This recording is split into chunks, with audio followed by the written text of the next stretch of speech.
Hello, and we start calendar tonight with a report on the major operation on the River Aire in West Yorkshire to recover the body of a man after his lorry plunged over a bridge. Relatives are tonight taking care of his 10-year-old son, who's been released from hospital after surviving the crash at Ferrybridge near Pontefract. The boy was found lying on top of the cab of the lorry as it sank into the River Aire last night. He was picked up by a passing pleasure cruiser. Police are still trying to find out exactly how the accident happened. Chris Kiddie has this report. Distraught friends and relatives of the driver, who comes from the Manchester area, this afternoon arrived at the scene of the accident and tossed flowers into the River Aire, where his body still lay trapped in the cab of his low loader. The accident happened at the height of the rush hour last night on the southbound carriageway of the A1. There was a slight collision on the A1 itself that caused the articulated vehicle to go to the offside of the road, colliding with the central crash barrier. The vehicle is then jackknifed, come back across the carriageway, through the bridge parapet, and, as you can see, into the river behind us.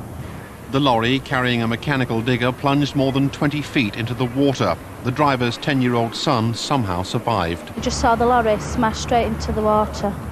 In a matter of seconds, it was straight down in the bottom of the water. We couldn't do nothing. Then about 2 or 3 seconds after, a little boy come up and sat on the roof of the carriage and shouted for help, and please help me, Daddy, he's inside, he's trapped, he can't get out. The boy was rescued by a man from Northampton who was passing by in his pleasure cruiser. He was physically okay. He was obviously very disorientated, poor lad. He said, "Where am I?" And it's not surprising. He'd been in the cab with his dad and then suddenly found himself in the middle of the river on top of the cab. I don't know how he got out, but when we came along there was no obvious sign of life below water, and so we thought the first thing was to get back. But the police had been there very quickly, and we went straight back over and picked up the police divers, who were already there. I don't know how they got there that fast.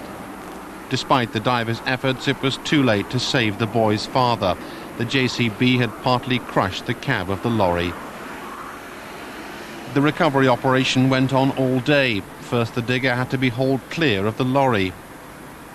Every step of the recovery team was watched closely by a large crowd gathered outside a nearby pub. Finally, this afternoon, almost 24 hours after the crash, the lorry itself was lifted clear of the water. Investigators will now begin work to find out exactly why the accident happened.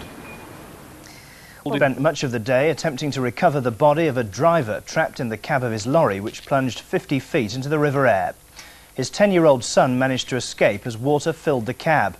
He'd been travelling with his father along the A1 near Ferrybridge when the tragedy happened. The recovery operation has led to a 16-mile tailback on the southbound carriageway of the A1 tonight. Kathy Killick reports.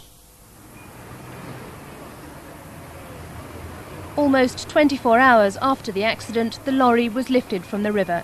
It was lying in 10 feet of water after plunging off the A1 bridge. A 10-year-old boy managed to escape from the cab, clinging to its roof. Beneath him, his father was trapped by his legs. We just saw this lorry coming off the bridge, straight down into the water, then the trailer tippled over. Then a matter of seconds, the little boy come and he was holding on to the top of the carriage. Help me, please help me. My dad's stuck inside, can you help me, Dad? It was so heartbreaking to hear him cry, help me, Dad.